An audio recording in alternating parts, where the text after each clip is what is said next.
my name is Jean Paul, and that's my friend here, Isaac. And I'm not entirely sure where I'll be putting this content, because I was thinking of either doing a podcast format sort of thing, but it was an interview that I really wanted to have with him because he's a very interesting guy, as you guys are about to find out. And whichever way we decide to go, I know it's gonna be nice to have up there. So yeah, I hope you guys enjoyed 2020. we all did. I know I did. I did. Now we enjoyed it. It was just interesting. It was a different year. No, definitely. Yeah. So like AJ mentioned, my name's Isaac. I'm a creative like him, and my primary form of like creativity at the moment is IXIII, my clothing brand. And to IXIII, I do a bunch of things. I do events, I tell stories, stuff of that nature. And which is where we met when you did the lookbook video for IXIII. And so, yeah, it's very interesting. Yeah. So if you've never met now or never met Isaac or seen what IXIII is, it's Well, I'll let him explain. Just give him like a brief like description of what IXIII is and just anything really you would like to share. So IXIII is like it's a celebration of identity. So IXIII literally stands for identity multiplied by 3. So it's just a celebration of everything that makes you who you are, be it like mind, body, soul, which I feel are the basis of all identity. So your body would be like your race, your mind would be like how you think, how you see the world, and your soul, which is like that's like the software of all existence. The software. So yeah, I feel like those are the things that create identity, and through my brand I explore those into detail. And yeah, that's pretty much what IXIII is in a nutshell. Yeah. Okay. Now, so how did you actually? Because I don't know if I asked you this, but how did you get into it? Like initially, because you were working a different job before you got into all this. Did you have like a background in sort of what you're doing, or was that just something that? I feel like IXIII combines all my interests. Mm-hmm. So like, because I have a background in marketing, I studied marketing at university, but then while I was studying marketing, I have interest in like philosophy, I have interest in music, I have interest in like art and all these kind of things. And I've always been creative. I used to make music, but then I used to play soccer as well. So I always needed an outlet to express myself, because it relieves your stress, and it just keeps you sane, in a way, being a creative person, because if you have too much ideas in your head, gives you anxiety and those kind of things. Yeah. So having a different outlet, so like I had music, and then that I no longer enjoyed music as much because it wasn't coming from an authentic place. I felt like I was forcing it. So IXIII, I've always been interested in like dressing up and just like looking nice, But then it explains the hair and everything, kind of. Yeah. So it's like on Instagram, I used to like post outfits on Outfit Grid. There was this guy called Dennis Tedesco. Like he used to run Outfit Grid. So me and my friend Paul would like just shop on. We would work, spend our hard-earned money on eBay, just buy fresh clothes, buy fresh shoes, and then just like create dope outfits on Instagram. And so there went a period where I felt like people were associating me too much with like just clothes and shoes. Yeah. And I felt like it was a very misrepresentation of it's a big misrepresentation of who I was as a person. Yeah. So I went like a whole year without posting on my timeline. And I was just posting on my story because I felt that was more intimate and made people get to know me a lot better. And not to go away from how IXIII came about, so it was just around that transition when I was slowly moving from a consumer to a producer. Because I was seeing a lot of the things and I was like, oh man, look, these are things I'm interested in. And so me and my friend Qual always had dreams of like starting our own thing. There was Hood by Air at the time, I think Hood by Air and Bintrail. I don't know, Bintrail was Hood by Air. I don't know. Bintrail was by like Virgil Abloh and like all these guys. So around that time, we used to see A$AP Rocky and all these guys wear them, and it was just those kind of things that were very inspiring very early on. Just seeing that something can go from this and starts to grow, and I just felt like it was a very smooth transition to get into like clothing because I've always been interested in clothing, and my business background helped a bit. So true. that's literally how IXIII came about, and it's just a smooth transition of like a new means of self-expression. Now I like that. Actually, something that you brought up about misrepresentation and that which I quite like, because obviously, and something that I've always like appreciated about myself is I like to be true to myself, and there's a lot of times I want to post things on Instagram, and then I think about it like what this says about the kind of person you are, and I'd hate to put things out that aren't like authentic to who I am, because at the end of the day, like it's you, and you gotta be true to yourself when you put things out there. For a while, if you keep putting things that you're not really like, it's not you. I feel like it would get to you, like in the long run. And just Definitely. Yeah. So and I appreciate it, and that's literally clear in the brand, and sort of, because we talked before, and you said like, and not even say, even your clothing themselves, the messaging that's on there, it's about you and like your background, and know that. Now, like the Mirabuka shirts, do you want to give us some like your thoughts behind some of the like the designs of your clothing, and the meaning behind what you write on your clothing? No, definitely. So a lot of the designs for IXIII, I work on them with my cousin Lou. Yeah. So he's my main graphic designer, and so I come up with the concept. He comes up with some of the concepts, and we sit together. So he has a graphic design background, so he's the expert in that field. Actually, still recording. So Lou is an expert in that field, so I delegate a lot of the graphic design to him. Yeah. And so like one thing, we're very heavy on like conceptual, the concept, and translating the concept through design. So the way you design something should already be part of the concept as well. And so like Mirabuka, I'm really hungry. You hear it? It's bad. Okay. So Mirabuka, how it came about is just like the idea of reclaiming something that was taken away from you, something that you were supposed to feel some shame about. Because Mirabuka, as a lot of people know, is like around the time we came to Australia, had like a very strong migrant population. So, and Mirabuka, a lot of people settled in Mirabuka and the surrounding areas, Nolamara, Kandula, Girraween, those kind of places. So like there was a very strong migrant population in Mirabuka, and that brought a lot of stigma, and people spoke of crime and like just a lot of negative things about Mirabuka. And so when we were in high school and when we played sports and sports clubs, kids used to be like making jokes about Mirabuka, and every time they say, "Oh man, I went to Mirabuka," and this and that, just like very ignorant things. Yeah. And so as a kid, like you just grow a sense of shame with any association with Mirabuka.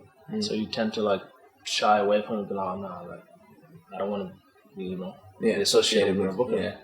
But then, being first generation African immigrants, Mirabuka was the center for a lot of the things. Like my mother used to go to Mirabuka shopping center, even though we lived in Kandula. And I realized after a while it was just so she could meet her friends and then just have like those long conversations where you just stand. And you went for your mom to live like. I was just like, man, we're never coming back here.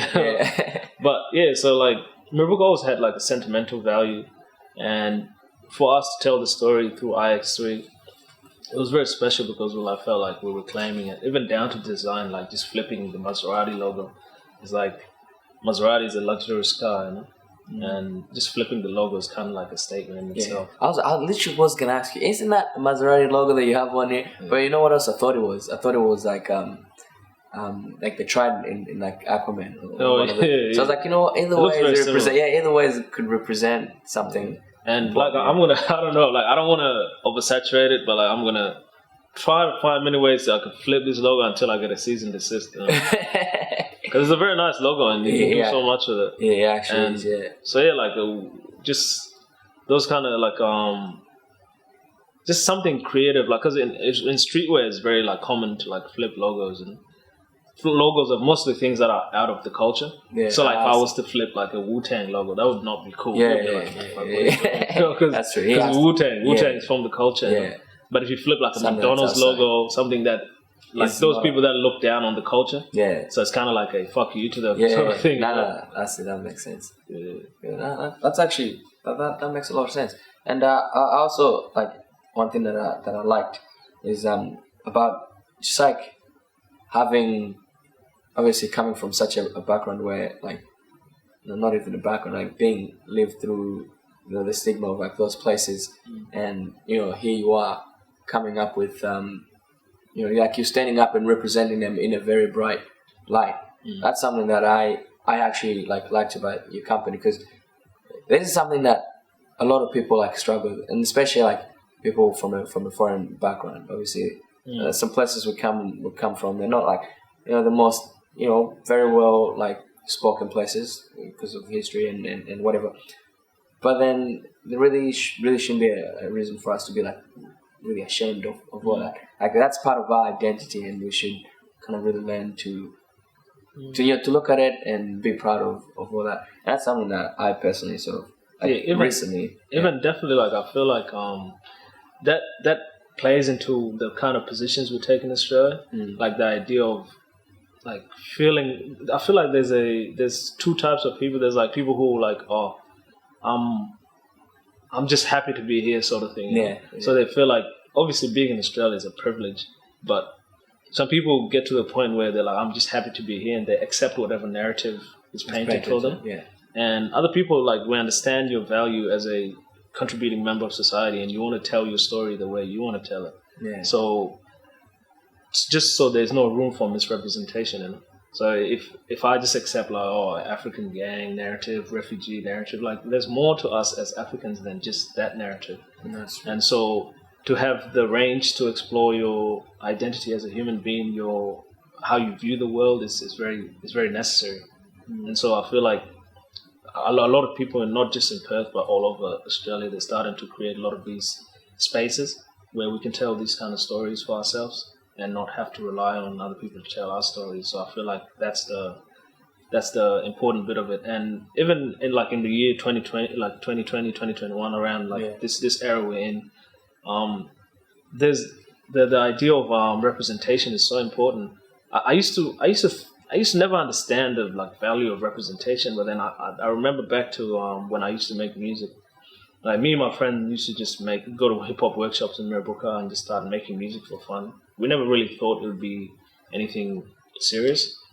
But then one time we heard a guy called Miracle on the radio. So I don't know, I think it was Triple J. It was a remix to Better Days. And like I just realized how it made me feel, because this guy is like an African guy, one of the first African guys I heard on the radio. So I was like, damn, this is possible. And so just that feeling in itself made me want to give that feeling to someone else. So I'm not gonna. I have no interest in being the biggest anything. I just want to make the best things I can make at whatever scale I can make them, and be able to inspire someone if they want to take it further than me. It makes me even more happy, because that's all I want to do it for. No, that's actually like it's a big thing as well. Like I can't lie, I was sort of like in that similar position, but maybe it's part of growing up. Like we come to realize like, this isn't like we're not represented the right way in the media and like everywhere or anywhere, to be honest. Because I know literally me like 2 years ago, I didn't care about anything. It's not like I didn't care about anything, but I was just like, whatever. It's not my problem. But okay, I didn't think it like it's not my problem, because that's an organ. I could see things, but I was like, I'm not in a position to change things. Like, and obviously that just puts you in like, you just kind of sit down and watch it all happen, which is not the right way to do. But then with time goes on, and you're like, nah, this is not right. Maybe there's something that can be done about this, And what you mentioned about about us, sort of being the ones, like, and you said it's starting to become like a, or it's happening more now with people wanting to like paint Africans in the right way, which hasn't been done in a while, and that's something that I've also I'm striving to do, especially like now, like past year or going back. So like that's why I was like, okay, there's something that needs to be done here. We need to like start putting us showing us the way we actually are, and I started doing. I'm like, this feels good, and you want to do it more. Like the more you do, because you feel it and other people know it. Yeah. But like I said, there's a lot of people who are just like in that meh attitude. Because the energy is so contagious, man. If I see like I've seen this guy, Ash Maz, the one that does Honeycut at the Manor. No, I don't know. Yeah. So like they do a lot of events, and like he was one of the first guys like that I see that I know in real life that does events. I used to know him from uni, but like I didn't know he did events. Yeah. Or maybe he didn't do it them times. But like seeing stuff like that and just seeing just different people like Soul Alphabet, people that I know in real life doing things, that kind of just pushes you to want to do more. And then because like we remember we spoke off camera before about like the idea of Harlem Renaissance and just like the Cultural Revolution. And I've always said this, I was like, Black excellence is the best form of protest.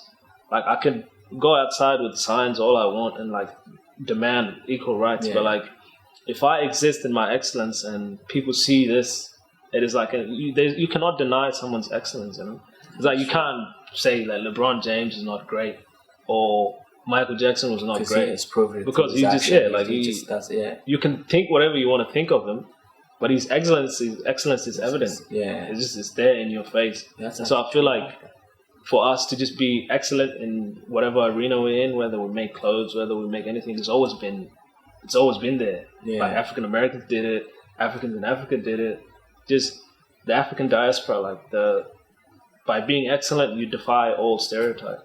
That's brilliant. Actually, that's actually I didn't even look at it like that, but that's just the way you put it. And by holding signs, I'm like, and then the more, because what I've noticed also is when people like the more you say sort of demand things, the louder they get about opposing you and literally wanting the opposite, even if they don't have a proper reason to. Definitely. Literally with the Black Lives Matter movement and all that. And they just came up with their own slogan out of nowhere. I'm like, and then you try to ask them what does that even mean to them. It's not much. It's just as long as they have something to oppose you with. Is it like any argument? Have you ever argued with a dumb person? Someone, and then they just want to be anti what you're saying. And they're loud. And they're louder than a lot of the times. I don't know. No, they speak first and then look for evidence later. That's actually it. But anyways, back to your brand. So where do you see yourself going with your vision? I spoke to you before. Remember about the idea of whenever you really like something, you're passionate about it, you tend to not want to put any restrictions on it. Yeah. I don't want to be super commercial, like 10 stores or worldwide sort of thing. That's not my interest. I have a need to be intimate.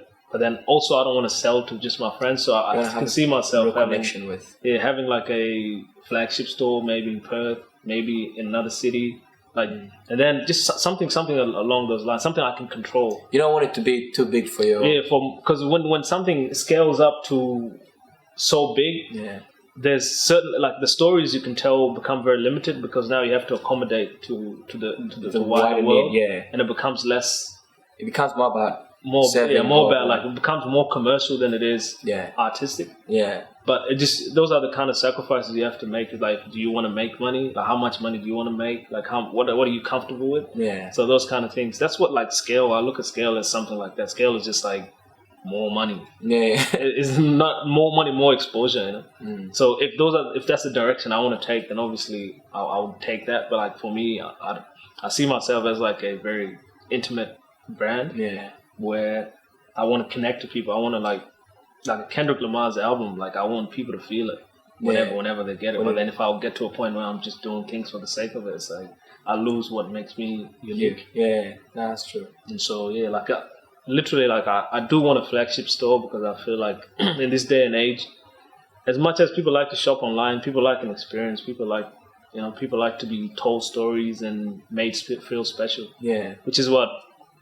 I feel is what streetwear brands do really good, because you walk into a streetwear store, and the person working there is it's not robotic. They're just they're very cool and chill and just they talk to you like you're their friend. It's a whole experience. Yeah. Obviously, it's it's going to be a business transaction. Yeah, at the end of they're nice to you, but it's good to be valued and feel special. You don't get that when you go to Kmart and stuff like that. No. And the little stuff that like that you do as a brand, like some quality, like the way some things are printed, some things that you include on thing, they just like speak of the brand. This is like because if people complain about like say prices or something like that, and then you juxtapose it with like a Kmart sort of product, then you see the level of effort that goes into something, you know. And so as the brand goes, like I just want people to see the effort that I put into the things that I do, and I want that to be like just what I stand for, just like for quality and just carefulness. Yeah, nice. All right, so that was more of a long term goal. What about short term? What should people sort of expect?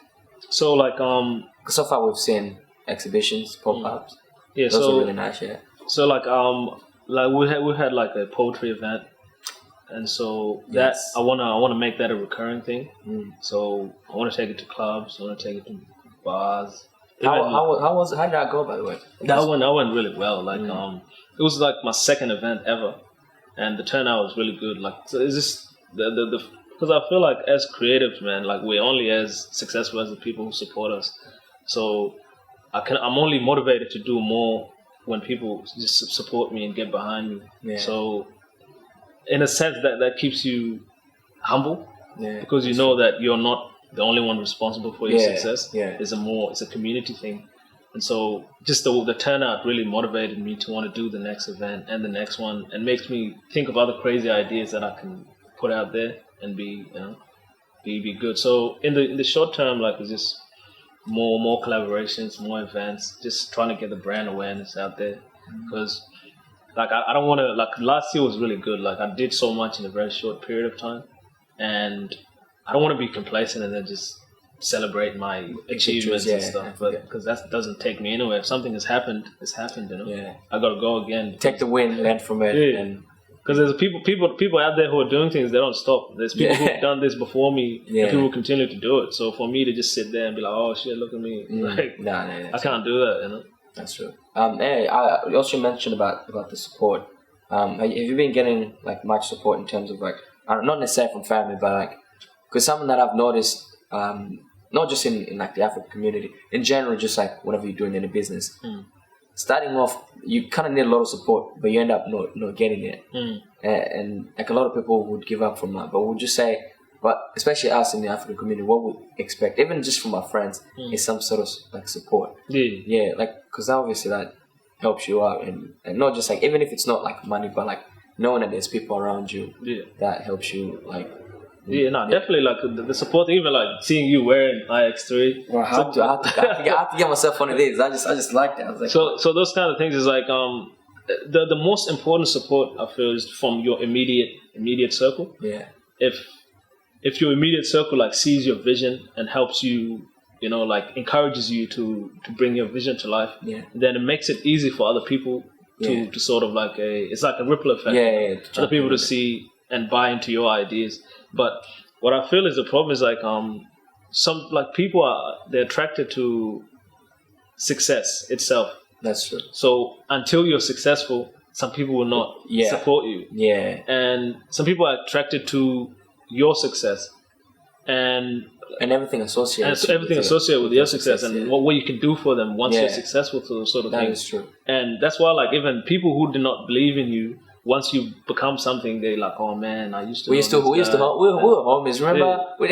But I feel like that thing is, it's like it's people make a big deal out of that lack of that support, but I don't feel like that support is necessary. No, because the most important one is like the one that keeps you grounded, the one that when things go really, like when I don't make sales when you need it, like when I need to make them, and like my friends will keep me grounded. It's like, look, this is a cycle. It's like today we might be like this, tomorrow might be like that. Yeah. And so you just got to know which opinions you value. That's true. Because there was I met a guy who I met him out, like, I know him, and then he's like, oh man, look, you're doing really good, man. I'm very proud of you, this and that. Before like my website went live, when my website went live, he sent me a message saying, oh man, these prices are too high and stuff like that. Giving you constructive feedback on Well, like it was not so constructive. It was more like the prices are too high. Why are they too high? Oh, well. Sort of thing, you know. Yeah. But then I was like, man, look, I didn't feel like I had to justify myself to this guy because he didn't know the background of like what I did. But like, you know, he's entitled to his opinion, and I respect it. But yeah, I can't entertain that because I know why my prices are what they are. Yeah. And so it's kind of like you have to just pick which opinions are important, which support is important. Yeah. Because for me, support is it's not only like transactional. It's not that you buy one thing and like you say, oh man, I'm just doing this to support you. I want you to buy something that you like. If you don't like the Mirrabooka design, don't buy it. If you like the concept, like you don't necessarily have to buy something to support me. You can literally appreciate my concept. Say, I like that, yeah. You'll be like, man, look, it encourages me because I like to go out and then have people ask me questions about my designs and then like, oh man, how did you come up with this? What is the story behind it? Those are the kind of support that is non-financial support that are really important and people take for granted. And so obviously you want to make money, you want to get to where you're supposed to get, but like every form of support is important. Yeah, that's true. And we should not the glamorous support that should be put on the pedestal and be like, oh yeah, like I didn't get this support. Yeah, no, that's true. Because someone shared a meme on Instagram, right? It's like this shit, like yesterday or something like that, about like likes, comments, shares. Those things don't cost anything. Comments on someone's post about like what they liked about. Let's say if you post something about like your new collection, someone just goes like, "Wow, I'm excited about this." It's like, "Wow, this looks really good." All of those are still support, and we had it like the design was so good because it was like a receipt of something you just paid for, and everything totaled up to zero. It's like literally it doesn't cost anything to do all of that. But then the craziest thing is like most of the people still do that for like famous people and didn't know that. Yeah, because like people are too proud to be fans. It's like, you know, it's like the idea of like when someone sends you a message, you have to wait a while before you reply, so you don't look like you're I'm not so keen. It's like what like you have your phone and you reply. Like if you like something, just tell that person you like it. It's like, I never get that concept. It doesn't take away from you. That said, I have done it, so I can't really guilty. But for me, it's like okay. Now mine, like I would read something out. Go and reply to it. Something else is gonna come up. And that is different though. Like your mind got distracted. Yeah, so like you're not conscious. You're not intentionally saying, "Look, I'm gonna give it. I'm gonna give like 2 hours." Yeah, 2 hours. So I don't look like I'm planning out. It's like what the fuck? It's crazy people do that. All right, how much time do we have? You're on my days. They're gonna kill us. I think we've discussed most of it anyways. But yeah, where should I put this so I can wrap it up proper? I'm gonna wait for this to move. No. But you know, I actually enjoyed a little conversation. I didn't think I thought I was gonna mess up a lot because I was like, if I don't write things down. No, when it becomes like conversational, then it's it works. Yeah, you don't even have to think about what you wrote. Literally. So yeah, I'm really happy and thanks a lot for coming through. No stress, man. Because I don't know what I would have done if you didn't. Nah. But anyways, I'm gonna stop this there. I think yeah. Thanks a lot for tuning in. If you did, there's gonna be more episodes like this in the future because I'm planning to just get as many interesting individuals on the platform and just have them share their experiences so we can all benefit from their experience. And hope you enjoyed it. If you did, like and share. Like I said, it costs this much. And see you in the next episode. Bye. See ya. Now this is it. This is how we end it. Hopefully that was recorded.